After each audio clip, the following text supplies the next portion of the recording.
4. Bila Anda melakukan orang jahat, carilah di mana kebaikannya. Lakon Usurpers of the Law.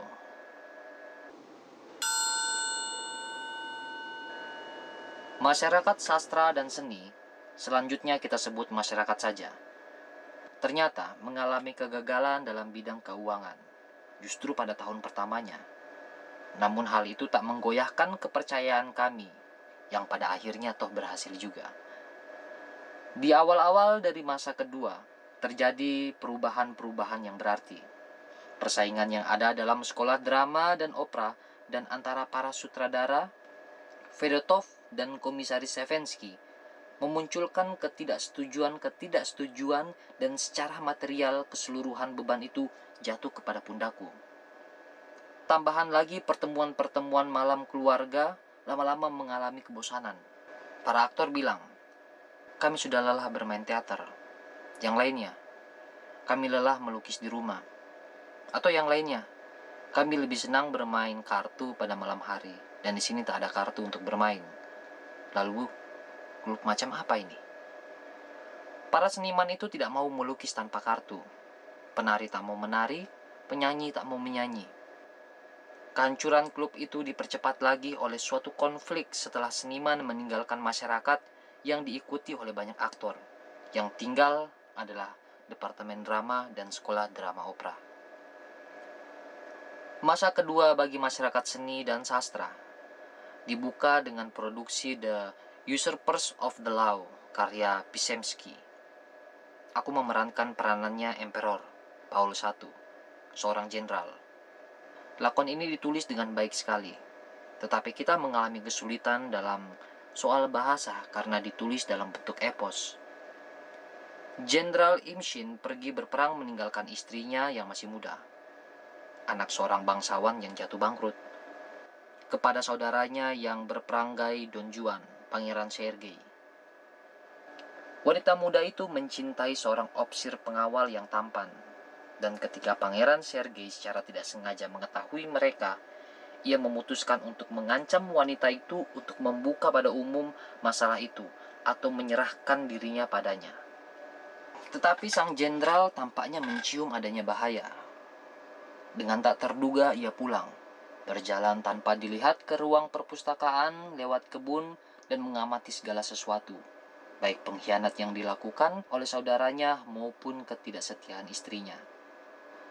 Opsir muda itu datang untuk melihat kekasihnya dan berhadapan dengan sang suami yang sudah tua itu. Adegan tersebut, di mana jenderal itu bermain dengan istrinya seperti seekor kucing dengan seekor tikus, tampak benar-benar mempunyai kekuatan.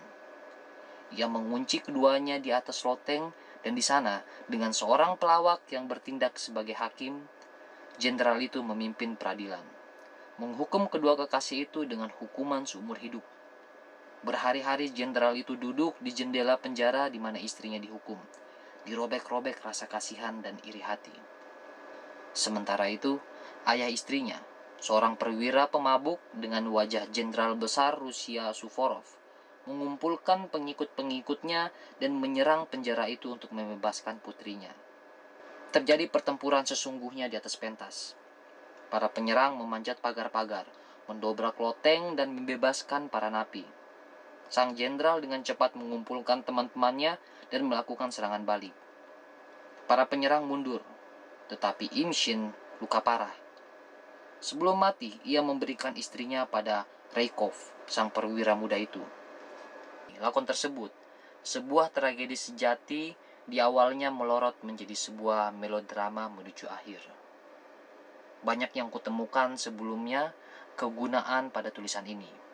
Restraints, pengekangan, pengendalian, konseling, menyembunyikan dari perasaan iri hati batiniah, inner jealous, di bawah topeng ketenangan lahiria yang begitu membakar temperamen dalam peran Anai, mimetik, peniruan, dan the play of the ace, sesuatu yang datang sendiri ketika terjadinya anarki pada urat-urat atau otot-otot yang menghilang. Revelation yang sepenuhnya bersifat spiritual dari jiwa pada saat tekanan itu meninggi, dan metode-metode My Old Man dari lakon The Monsieur Knight adalah benar bila dikatakan terdapat batu-batu karya yang berbahaya, seperti sepatu large tinggi, pedang, kata-kata dan perasaan cinta kasih, dan jika bukan puisi, kata-kata dan perasaan cinta kasih, dan jika bukan puisi, adalah bahasa yang angkuh yang ada dalam epos. Tapi Imshin bukanlah orang Rusia untuk merasa takut terhadap orang Spanyol yang ada dalam diriku. Dan cintanya tidak muda lagi, tapi sudah tua, dan bersifat karakteristik ketimbang romantis. Orang-orang mengatakan bahwa aku telah menciptakan suatu imaji yang bertentangan dengan diriku.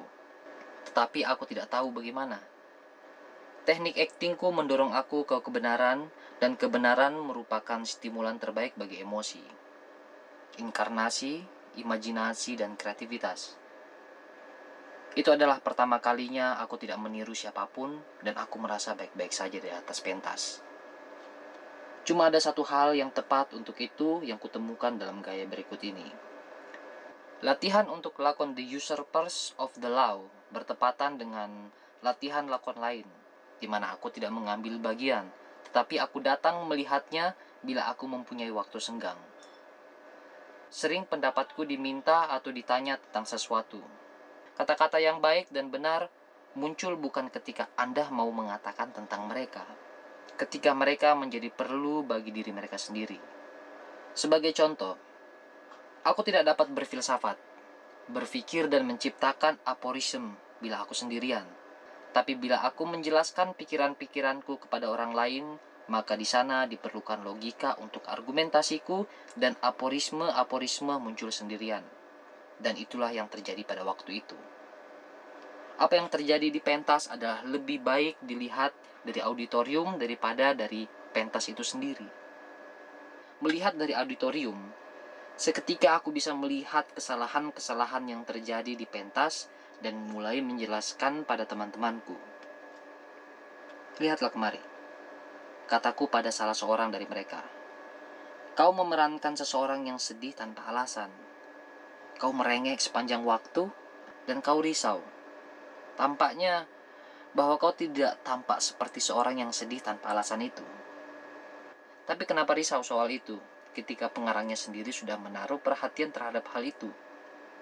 Hasilnya adalah seperti kau melukis sebuah gambar cuma dengan satu warna, dan warna hitam cuma menjadi hitam ketika beberapa warna putih dimasukkan untuk menimbulkan kontras. Jadi masukkanlah sedikit warna putih seperti beberapa warna yang terdapat pada pelangi dalam peranmu. Akan terdapat kontras, keanekaan, dan kebenaran. Jadi bila kau memerankan seseorang yang sedih tanpa alasan, atau yang disebut penyakit bersedih hati, carilah di mana ia berbahagia dan bergembiralah. Jadi setelah ini, kau terus juga merengek, maka sebentar lagi kau akan bosan. Sebaliknya, kemauan keras supaya dilipat gandakan, dan rengekan yang non-stop yang kau lakukan tak tertahankan seperti kita mendapatkan sakit gigi. Bila kau memerankan orang baik, carilah di mana kejahatannya, dan dalam diri orang jahat, carilah di mana kebaikannya. Setelah tanpa sengaja mengucapkan aforisme ini, aku sadar bahwa tak ada yang kabur atau samar-samar tentang peran Jenderal Imshin. Aku telah membuat kesalahan yang sama seperti yang dilakukan oleh temanku. Aku memerankan peran orang jahat, tetapi tak ada yang perlu untuk memperhatikan hal itu. Penulisnya sendiri telah memperhatikan hal itu lebih dari cukup. Apa yang tertinggal padaku adalah untuk melihat dan mencari di mana letak kebaikannya, penderitaan, penuh rasa penyesalan, kasih sayang, kelembutan, dan pengorbanan. Dan inilah beban-beban baru pada latihan aktor-aktorku. Bila Anda memerankan seorang jahat, carilah di mana letak kebaikannya. Bila Anda memerankan seorang tua, carilah di mana letak ketuaannya dan lain-lainnya. Makin aku mendapatkan keuntungan dari penemuan yang baru ini, makin lembut nada umumnya. General Tun dari lakon The Usurpers of the Law, makin sedikit keluhan tentang beratnya lakon tersebut. Sepanjang masa kedua itu, masyarakat seni dan sastra mengejar garis pertanyaan artistik yang hampir sama dan masalah-masalah teknis seperti yang terdapat pada masa-masa pertama. Sangat disayangkan bahwa Fedotov tidak meletakkan semangat tua yang sama ke dalam pekerjaannya. Ia merasa tidak puas dengan sesuatu. Ia tidak bisa bersama-sama dengan Komisar Sevensky dan kehilangan kepentingan di dalam teater kami.